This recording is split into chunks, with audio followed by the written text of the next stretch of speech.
Headline News will return in 5 minutes. Now time for a local edition Headline News.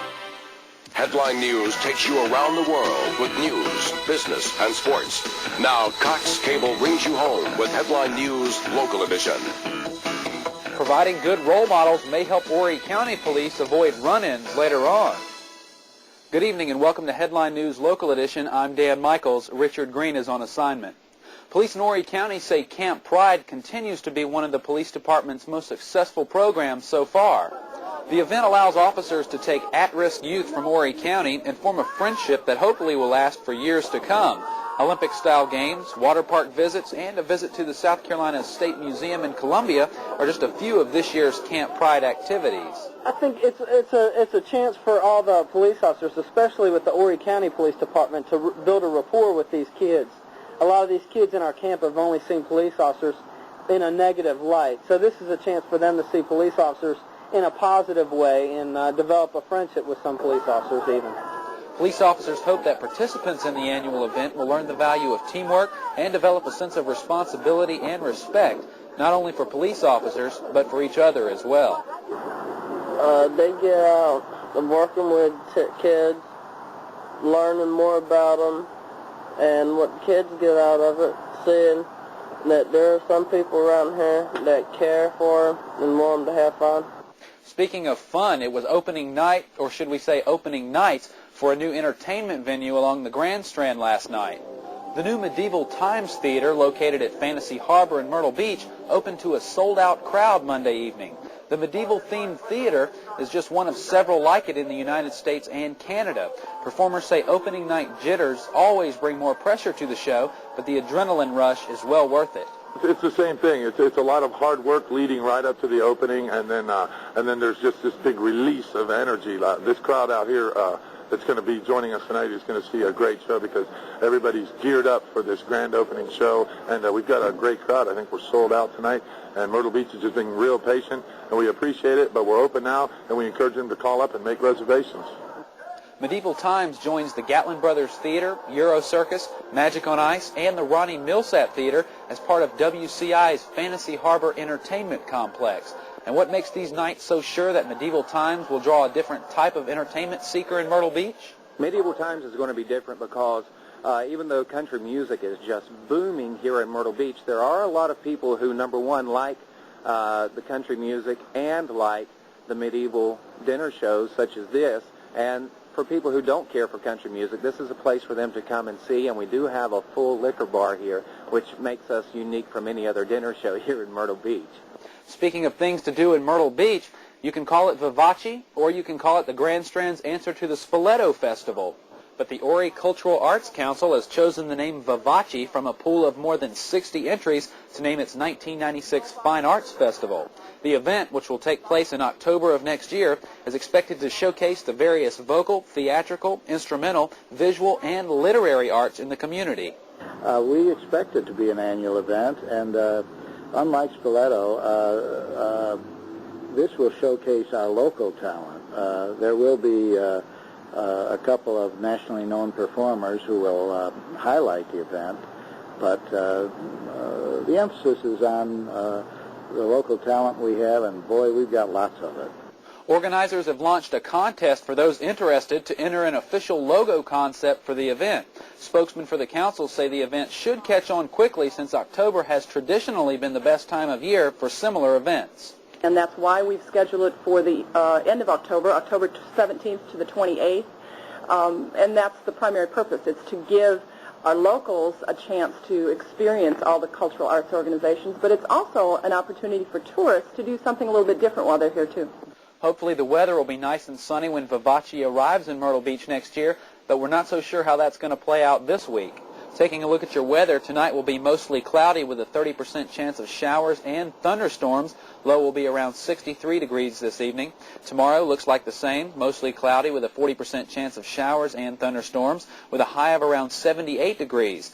Thanks for watching Headline News Local Edition. I'm Dan Michaels. Richard Green returns tomorrow.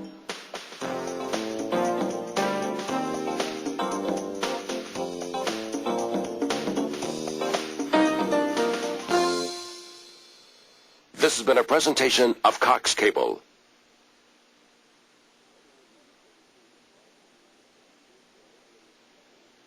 Headline News will return in 5 minutes. Now time for a local edition Headline News. Headline News takes you around the world with news, business, and sports.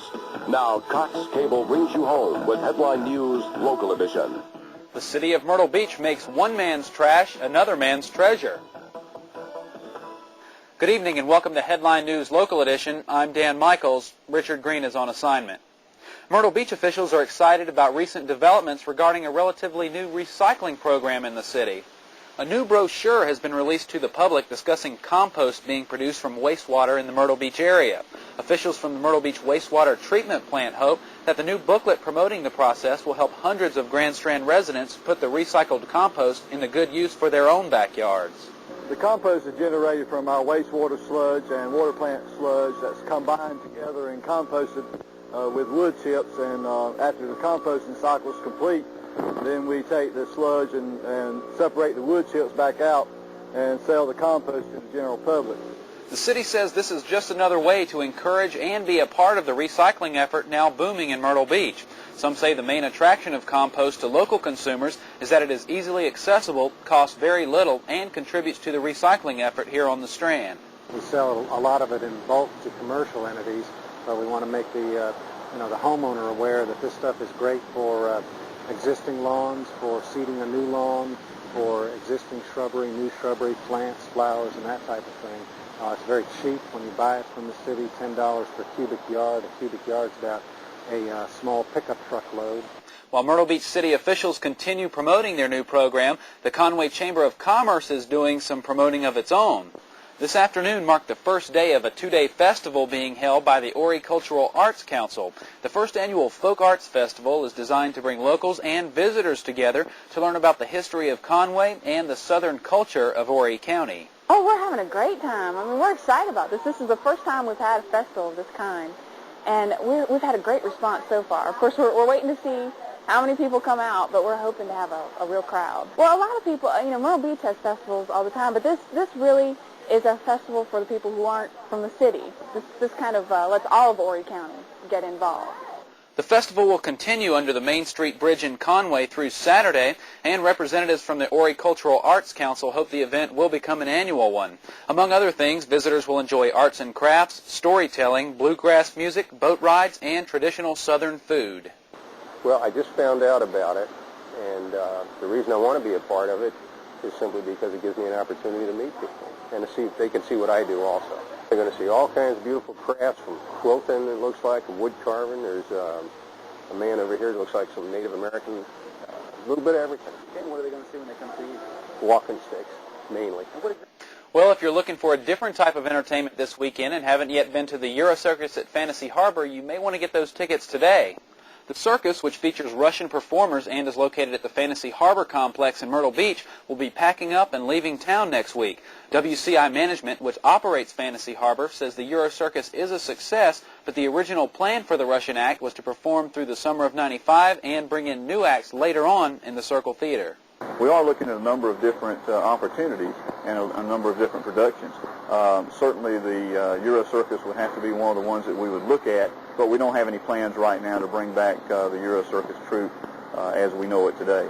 Although officials at WCI will not release any information this time about future performers at the Circle Theater, they continue to promote the next act there, impressionist Rich Little and his wife.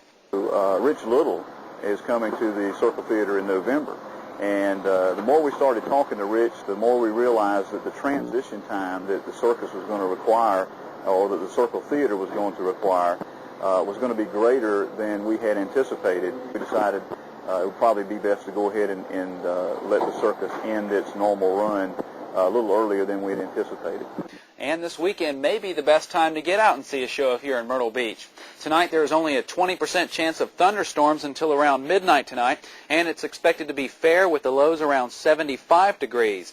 Tomorrow, mostly sunny, high around 92 degrees. Perfect time to get out the old lawn chair there and go to the beach, and I'll see you there. From everyone here at Headline News Local Edition, good evening.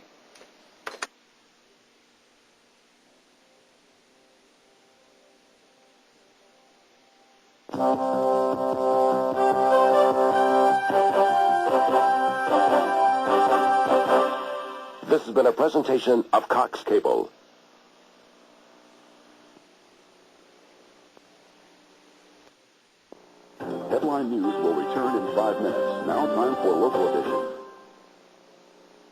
Headline News takes you around the world with news, business, and sports. Now, Cox Cable brings you home with Headline News Local Edition. The Grand Strand's newest entertainment attraction lets visitors get face-to-face with the jaws of death. Good evening and welcome to Headline News Local Edition. I'm Dan Michaels. One of the world's largest facilities for reptile life is making its home near Myrtle Beach this week as opening week of Alligator Adventure gets underway. Officials say visitors to the park will be able to see and touch some of the most fascinating and fearsome animals known to man. Among the animals include alligators, crocodiles, cobras, and even iguanas. Well, we started off planning to do an aquarium, and in our research on doing an aquarium, we found most aquariums don't just show fish. They have swamp exhibits and river exhibits, and we felt like with the natural habitat that we had here with this property, that we would do an alligator exhibit outside before we built the aquarium. The park, which is located at Barefoot Landing in North Myrtle Beach, says the unique entertainment venue will also serve as an educational facility for local classes in the future. Alligator Adventure is the first and largest such park of its kind along the Grand Strand, and it expects children and adults alike will learn things they never knew about such wildlife. Oh gosh, just, why don't they eat you? Why aren't they trying to bite you? Have you ever been bitten? Standard stuff. There's probably 12 questions that I get asked 100 times a day, and the same 12. I guess what's the most unusual one that they ask them? It'd be either about you or the alligator. Well, yesterday somebody asked me if my mother knows what I do in life. Well, if you aren't out at Alligator Adventure one day this week, you may soon be getting a phone call for a very good cause in Horry County. Wednesday morning will kick off a phone-a-thon to raise money for the Horry Cultural Arts Council. The annual event is designed to maintain and increase membership in the HCAC and to inform the public about the benefits of being a member. We get volunteers that man the phones at the GTE Operations Center, and they call existing members to remind them of their to renew their membership, as well as call local businesses and families to get them to try and join the Arts Council. And the memberships range starting anywhere at $10 up to $500 or however generous they may feel. The HCAC promotes the fine arts and entertainment in Horry County, and this year, phone-a-thon participants hope money received will make it easier for the HCAC to continue its work in the county. Well, I think the question is, are arts important to a community? Does it mean something to have a symphony? Does it mean something to have the kind of shows that the Coastal Concert Association puts on? Is it something that we all enjoy to know that we have local artists that are here in town? My son at age 12, he attends classes with a local artist who is encouraged by the fact that there is a community of artists here in town. The council also welcomes incoming calls before or during this week's phone-a-thon. More than 4,000 golfers have come to Myrtle Beach this year to take part in the DuPont World Amateur Handicap Championship. Monday evening, the Myrtle Beach Convention Center played host to what has become known as the world's largest 19th hole and cocktail party. Organizers of the tournament say that Myrtle Beach is the prime location for such an event and that golfers everywhere have come to the Grand Strand to take part in a little bit of golfer's heaven. Well, Myrtle Beach is known as the golf capital of the world, and this is the only place where we can hold an event like this because of all the golf courses that we have here, this tremendous facility, the convention center, and the outpouring of support that this community provides. It's an ideal setting for this type of event. This is the 12th consecutive year the tournament has come to the Grand Strand, where more than 50 golf courses will be utilized over the next few days. Officials say a maximum number of courses are a must when bad weather is a possibility during the tournament. I think Myrtle Beach is one of the few places in the world where you could hold an event of this kind. First of all, we have almost 100 golf courses, and you need a lot of golf courses in order to be able to play 4,000 people. We're playing 39 courses a day. We use 52 in the tournament overall.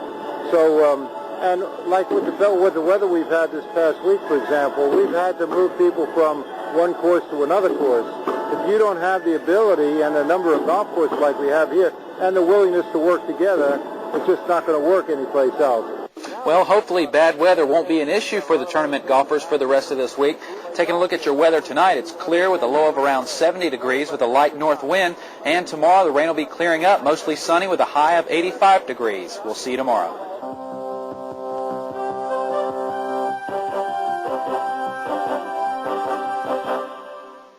This has been a presentation of Cox Cable.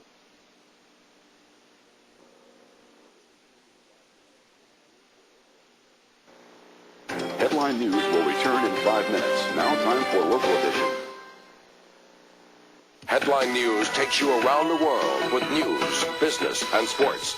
Now Cox Cable brings you home with Headline News Local Edition. Phase 1 of downtown redevelopment in Myrtle Beach may soon be underway. Good evening and welcome to Headline News Local Edition. I'm Dan Michaels. If Myrtle Beach's new Downtown Redevelopment Advisory Board has its way, the city of Myrtle Beach may be getting a facelift sooner than expected. It took only 97 days for the new board to map out details of Phase 1 of redevelopment and today made its first official presentation to City Council at a morning workshop. Members of the advisory board say they're pleased with the initial response they've gotten from Council so far. We're going in there with initial cleanup and then coming back in with what we call a high intermediate upgrade, redoing the parking lot, relocating some utilities, resurfacing, taking up the existing sidewalks, putting down with inlaid brick, planting approximately 80 large trees, tree grates, and redoing the parking lot and creating about 65 new parking spaces in the back there.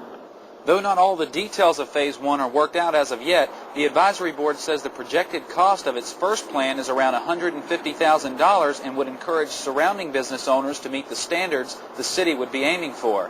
In terms of a projected date of completion for Phase 1, the board says that will be left up to the city of Myrtle Beach.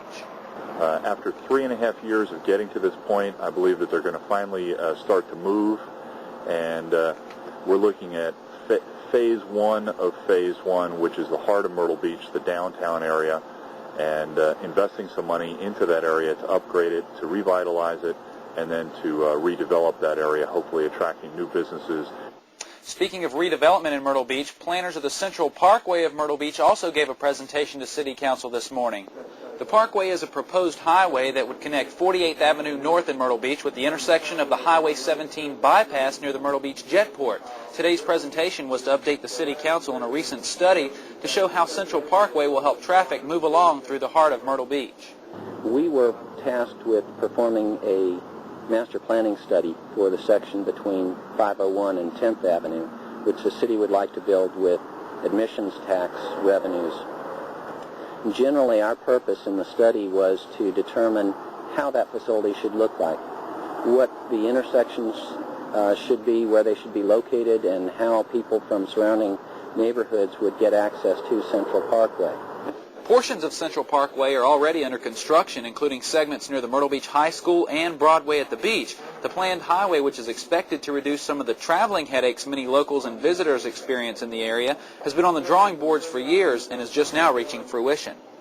I would say it's going very smoothly. The city has had a good handle on what they wanted and what they needed for a number of years already, and we came in and confirmed what they had thought initially, made some minor suggestions to improve the process, and we now have a facility that we believe could accommodate the future traffic levels for the next 20 years.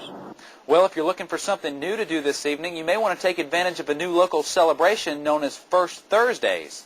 The event is a combined effort of the art galleries located along Broadway in historic Myrtle Beach to give visitors a chance to experience the works of local artists and Myrtle Beach culture as well. It's 4 to 8. Galleries will be open regular business hours. Some galleries will be open all day long.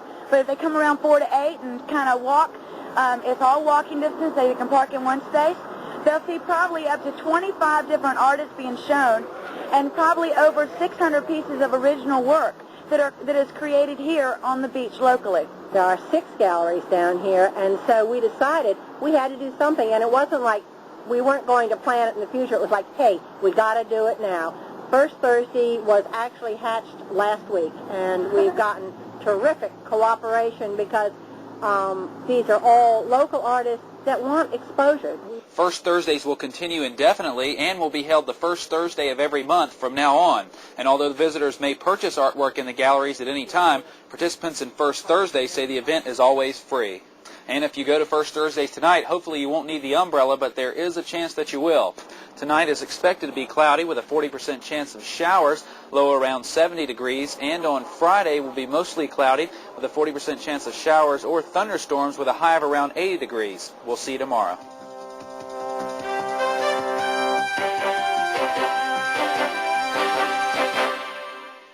This has been a presentation of Cox Cable.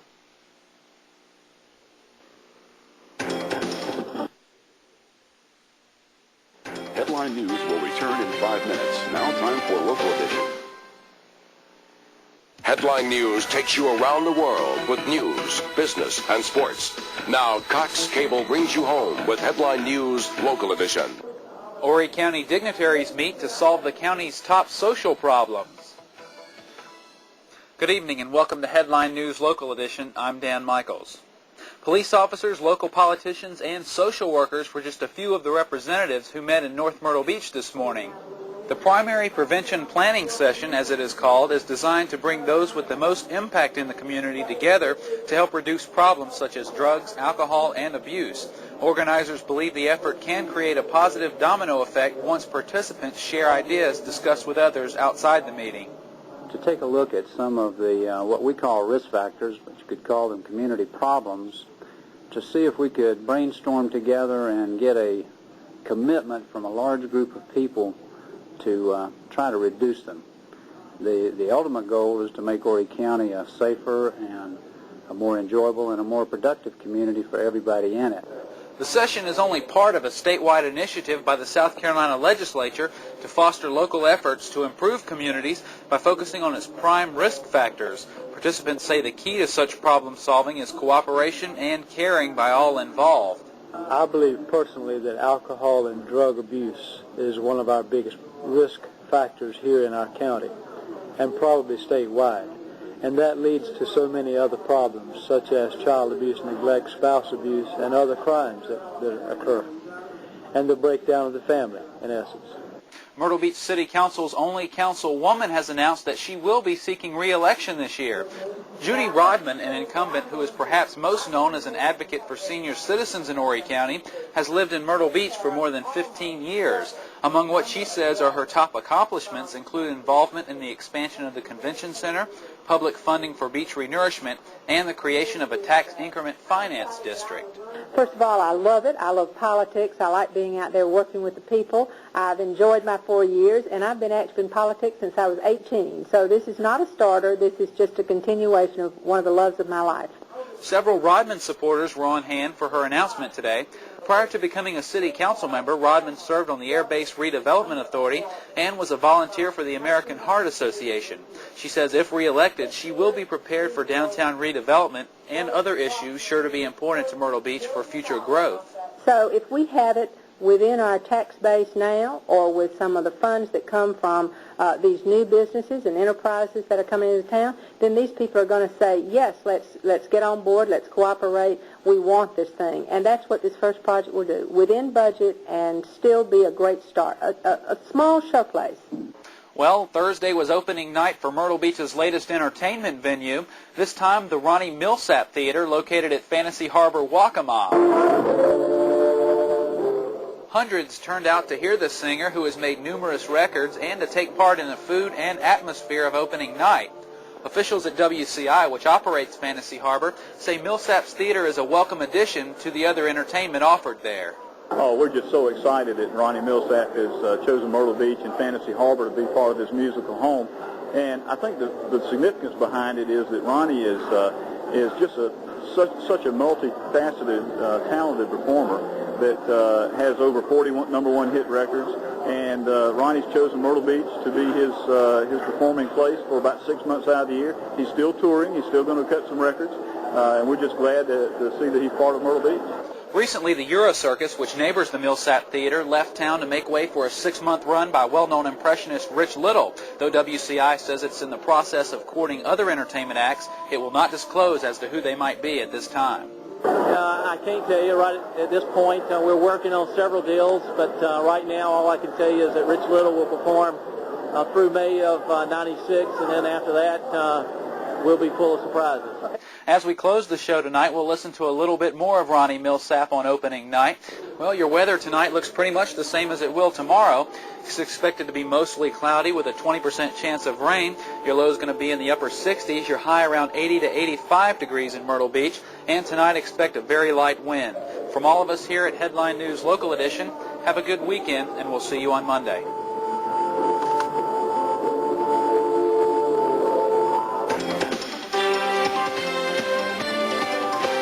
This has been a presentation of Cox Cable.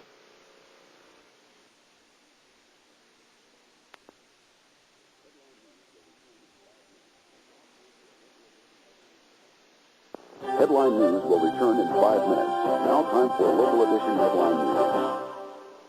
Headline News takes you around the world with news, business, and sports. Now Cox Cable brings you home with Headline News Local Edition. Horry County beachgoers will soon take more responsibility for their own safety. Good evening and welcome to Headline News Local Edition. I'm Dan Michaels. Horry County officials are warning locals and visitors to the Grand Strand that high season ends tomorrow and there will be less number of lifeguards along the Grand Strand. September 15th marks the end of the 1995 summer season for most beach service companies who provide lifeguards to the beach. And beach safety officials are asking swimmers to use extended caution when visiting the beach. People shouldn't take that ocean for granted. They come down here, they think sometimes that it's a lake or a pool, and they swim as if it is one. And they need to take into account that the ocean water is churning all the time, and they need to make sure that they stay in waist deep. Don't get out past your boundaries. If you're not a very good swimmer, then you stay in close to that shore, because that ocean can make a good swimmer a fair swimmer. Lifeguards report an average number of risk situations for the summer of '95 and say publicity about recent shark sightings in the Myrtle Beach area are overblown and that not much out of the ordinary has happened so far in 1995. Beach safety officials, however, are still urging extreme safety this time of year due to extended warm weather and a lack of lifeguards on duty in the upcoming fall season. It was a real busy season, and our high season does extend from Memorial Day through Labor Day. We're seeing a greater number of visitors now in the off-season, and it's really interesting. We had a few shark bites this season.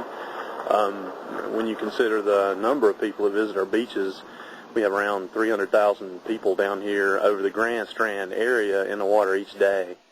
Visitors from Saudi Arabia, Canada, and England are just a few of those that have come from around the world to put on their dancing shoes in Myrtle Beach this week.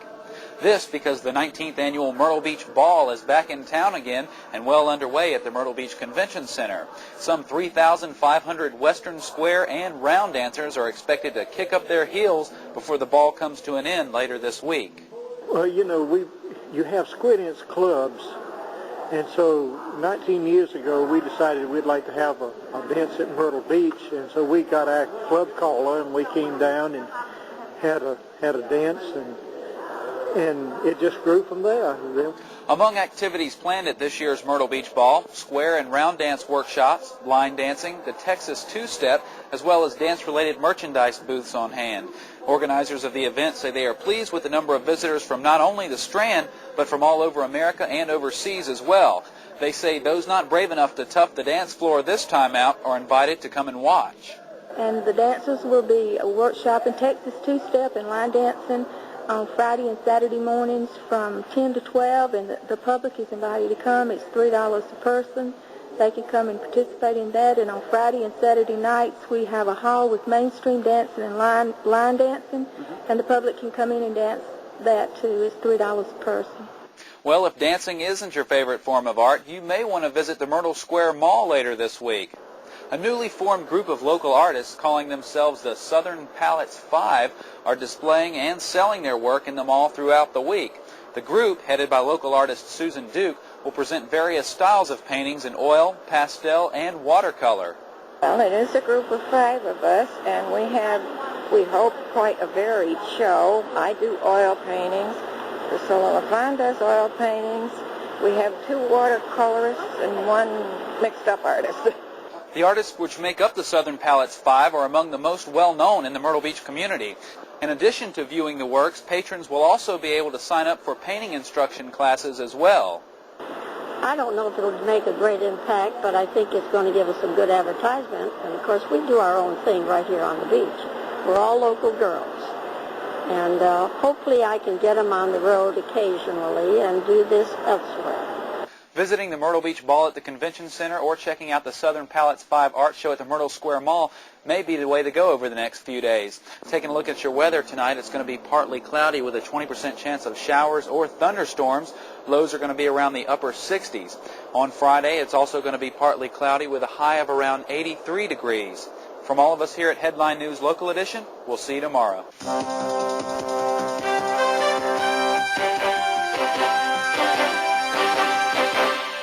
This has been a presentation of Cox Cable.